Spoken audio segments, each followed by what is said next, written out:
Hi guys, it is Tuesday chat time again, and I'm live. Hopefully you can hear me and you can see me. Once again, I look blurry, but hopefully not blurry on your end. That's probably just me. It's very overcast here today. It was raining all night last night, and I checked the gauge. We had about 18 mil of rain, which I think only a week or so ago we had 30 something. So it's really unusual for us coming into winter to get rain. So not too bad. The grass isn't growing really, but water is good. It helps.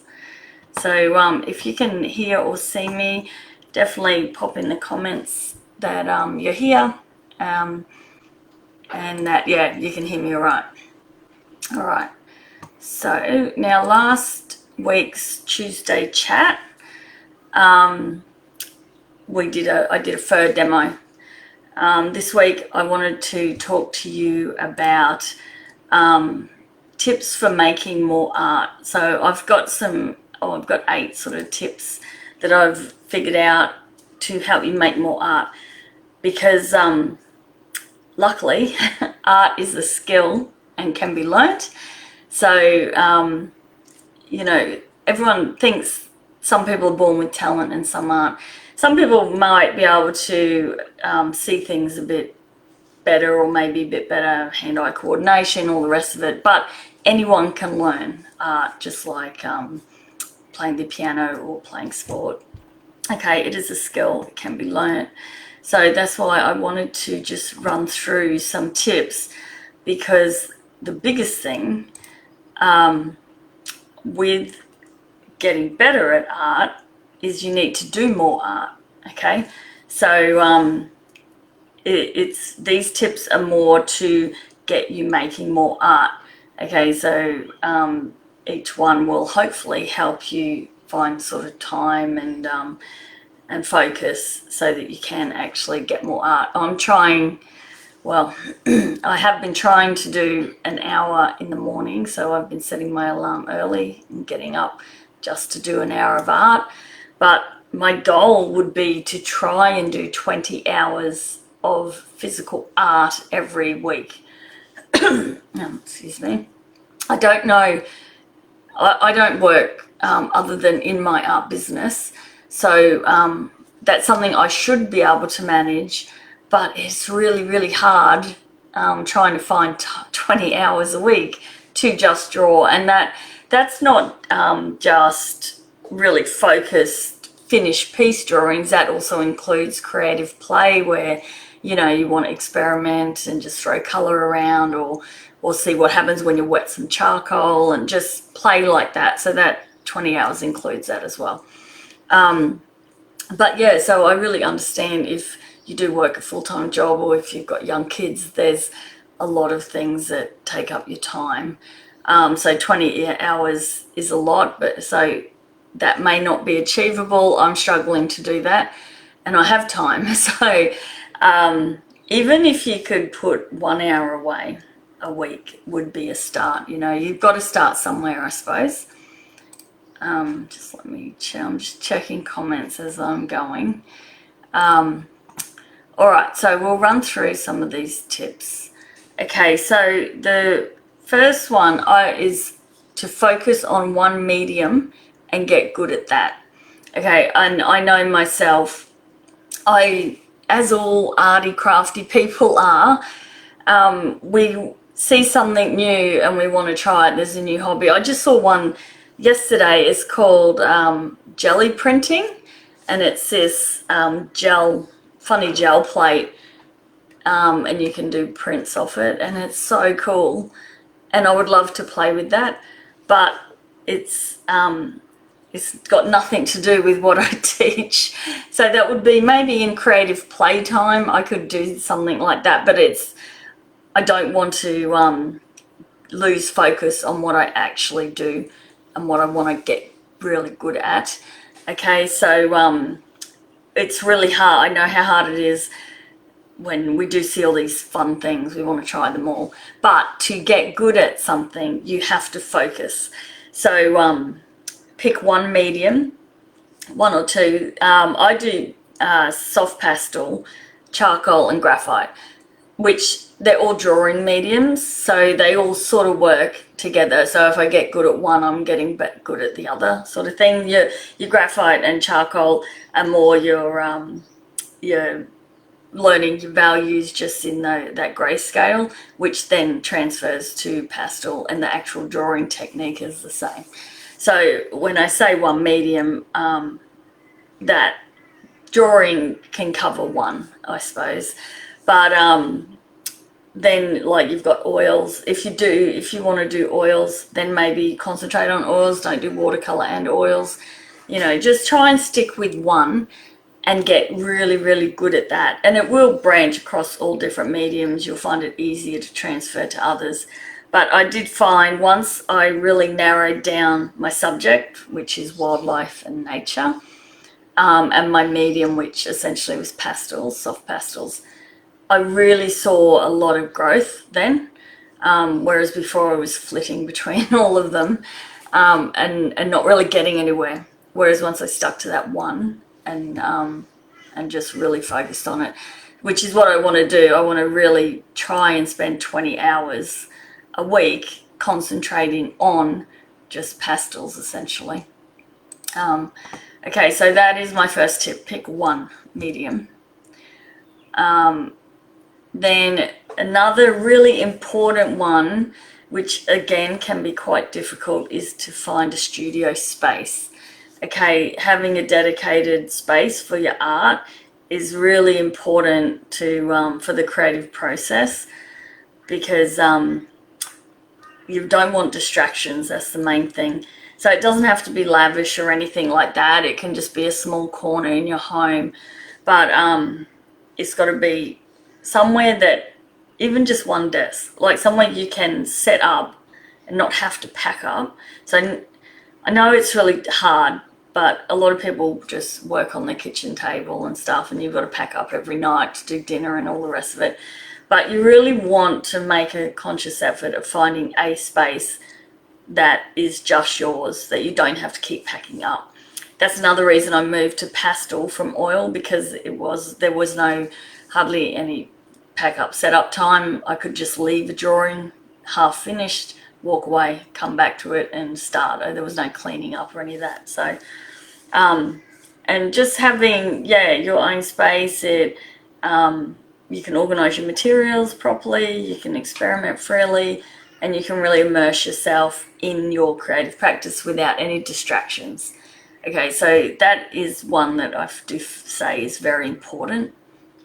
I mean, ideally we'd all love the dream studio with the big wall of windows with gorgeous light coming in, and room to sort of have easels everywhere, but that's not really happening. I'm in my garage, and I'm very lucky. It's a 2-car garage, so it's really big, and the walls are lined, and there's heaps of cupboards. So it is a pretty good studio space. It gets really dirty and hot in summer, but it's still pretty good. Ideally, I'd love to rip the garage door down and put sliding glass doors, but maybe one day. It's a dream. All right, third tip: find time to create every week and schedule it in. So consistency is key when it comes to nurturing your artistic practice. So you need to set aside time slots. Like I was saying, I've been getting up early and doing from 6 till 7 in the morning of just drawing. I have other times during the day, of course, when I can draw as well. But really try and be consistent, especially if you're tight for time. Go, all right, every, say, Wednesday between 10 and 12, I've got a space there. Or say every night, if you've got kids, once the kids are in bed, I used to paint at night when my kids were in bed, say from 8 till 9 or 8 till 10 or 8 till midnight if you like to stay up late. Just even 1 hour a week that's consistent, and make sure you put it in your calendar, mark it off, so that if things happen to come up, appointments, all the rest, if this is in your calendar, not to make an appointment on that time. Like, treat it really seriously, as though that is, it is an appointment. It's for yourself. It's for your own benefit. It's great stress reliever, of course, art is. But for your own growth, it's really important as well. So try and schedule it in. I think that makes a big difference. I've been really trying. I've got a digital like calendar on my iPad, so I block off times sort of every week, like focus times. That is that you can turn your phone off, and that is your time just to create. Okay. All right, I'm just going to have a check on comments here. Hi, guys. I can see Karen, Odette, Ruthie, and Marianne. Awesome. So just pop any questions in and I'll check back every now and again. Okay.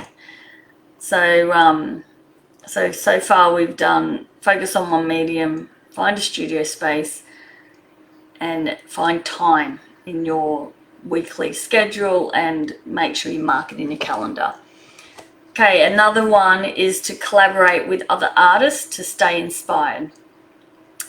Okay, so I know even just attending art classes, meeting other artists, if you have a friend that's an artist and you can put some time aside, or even over Zoom, get together with others, it just really helps to keep you inspired, I suppose, and accountable.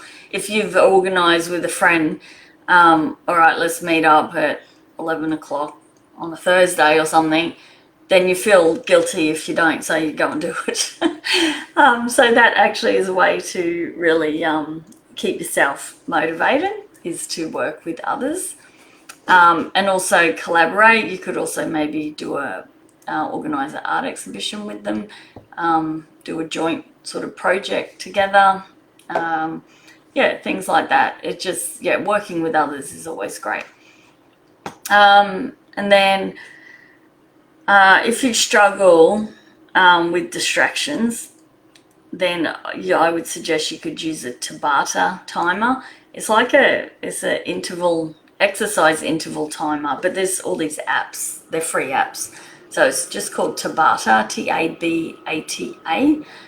And what it is, it just sets you can set a time block of like 25 minutes or 45 minutes or an hour, and it times it, and then you can do a 10-minute break, and then the timer goes again.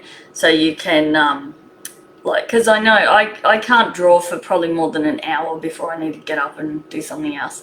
So it's a way to keep focus. So again, don't have I don't know if the apps stop your phones from, like in sleep mode on your phones, and they don't make a noise.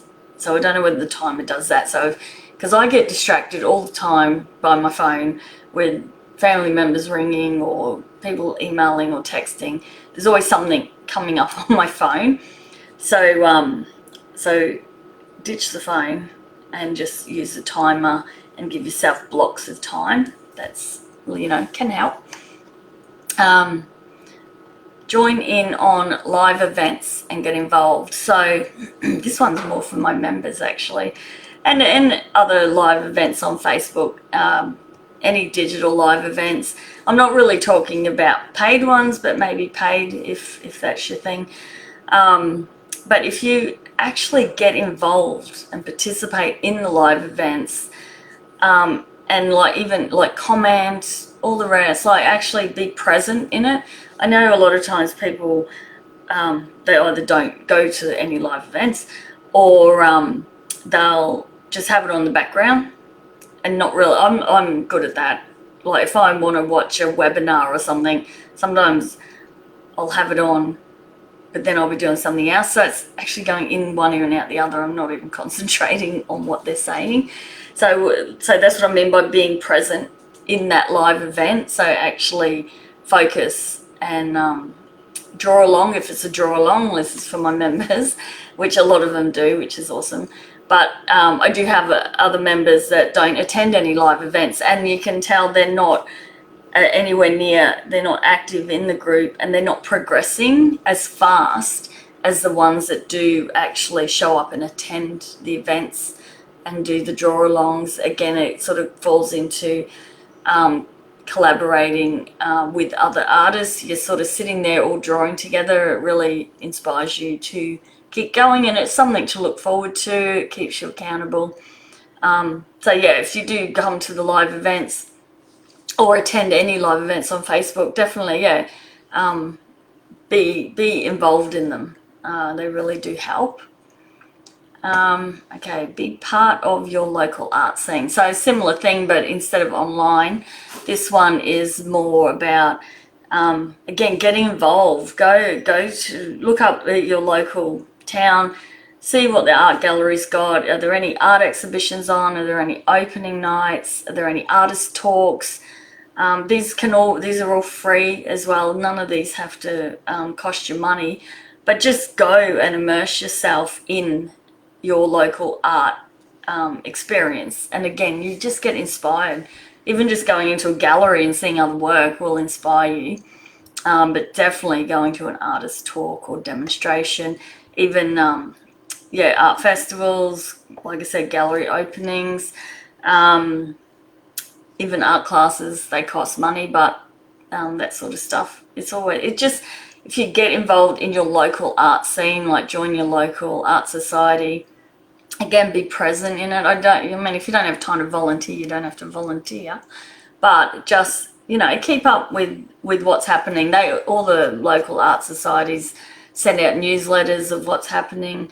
We've got art scene Facebook group that lets everyone know what sort of art events are happening around the place. So yeah, just, get involved. That's all part of it, part of being an artist. Because it can be quite lonely doing art, because it's a really solo thing. So at every opportunity, you should get involved in your whole the whole scene around, and you'll find you'll grow more, and you'll start to get known. And if you want to start selling all the rest of it, that's when momentum happens, and people recommend you or get to know you. We've got a local sketch club here as well. They meet once a month and just sketch around town, which again, I think it's free. Just there's all things like that, I'm sure, in every town, life drawing classes, anything like that, that you can get involved with other artists. So and my last tip is to create a series of paintings from a subject you absolutely love. My throat is so croaky today. So try and pick something you're really passionate about. Okay, it can be buildings, it can be cars, it can be dogs, it can be mine. I love drawing dingoes and endangered wildlife. Just pick something that really means something to you, and that way you'll really be inspired with it. And by doing a series, you can really delve deep into that animal or subject, whatever it is, and it will keep you inspired, I suppose. It will help you start to develop a style. The more you draw, the more your own style will start to come out, or paint, and especially if you're passionate about it. And just really dive deep, and you can then end up going off on all different avenues with that. Some people have a series that's lasted years and years and years, and they're still exploring that.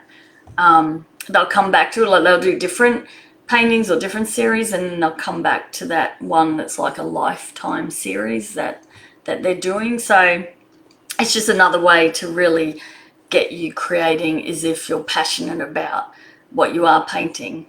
All right, so I think that was all my tips. So we went through, I'll just run through them.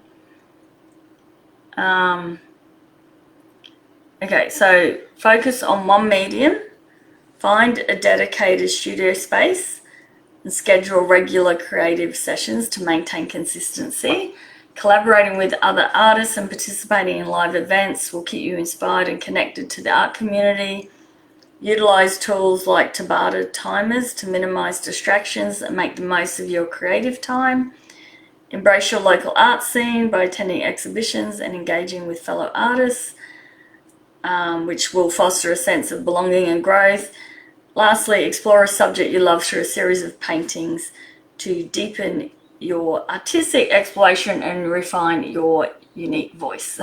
So yeah, the more you paint, the more your voice and your style will start to appear.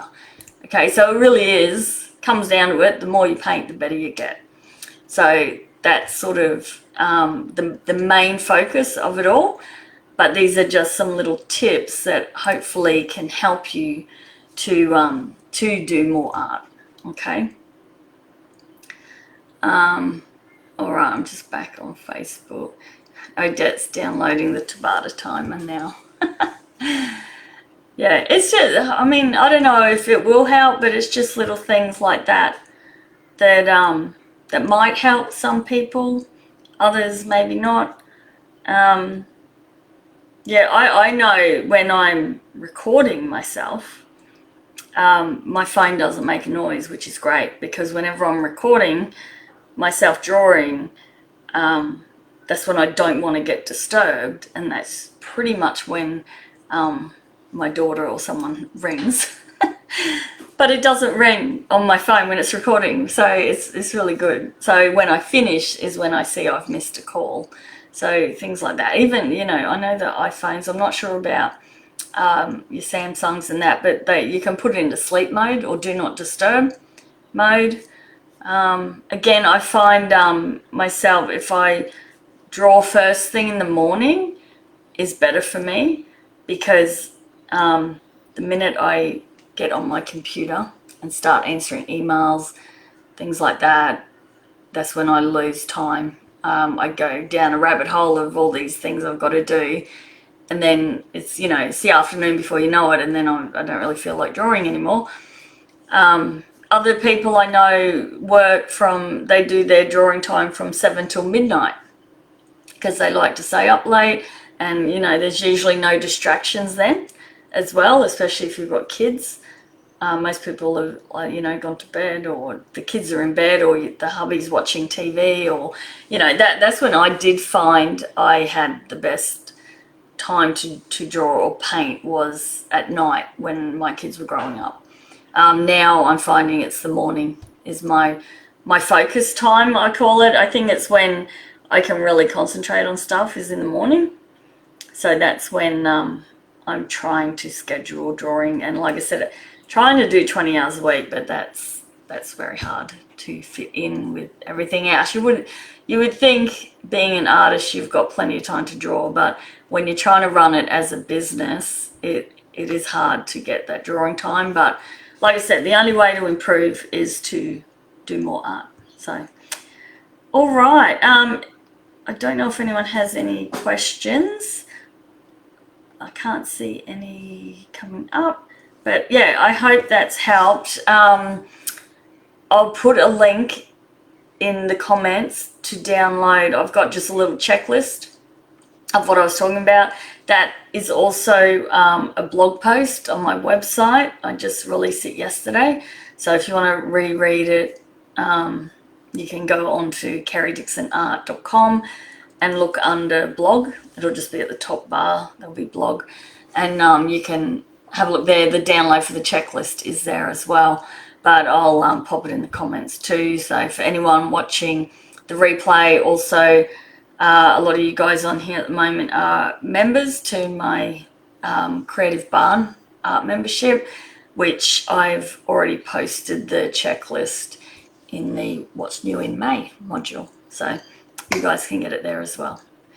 Okay, all right, thanks for joining me. Short and sweet this week. Next week, the time for Tuesday chat is going to be at 11, because I double booked myself after I just said I try and mark in when I've got appointments in my calendar, but I double booked. So yes, the Tuesday chat is going to be at 11 instead of 9 next week. All right, guys, thanks for joining me.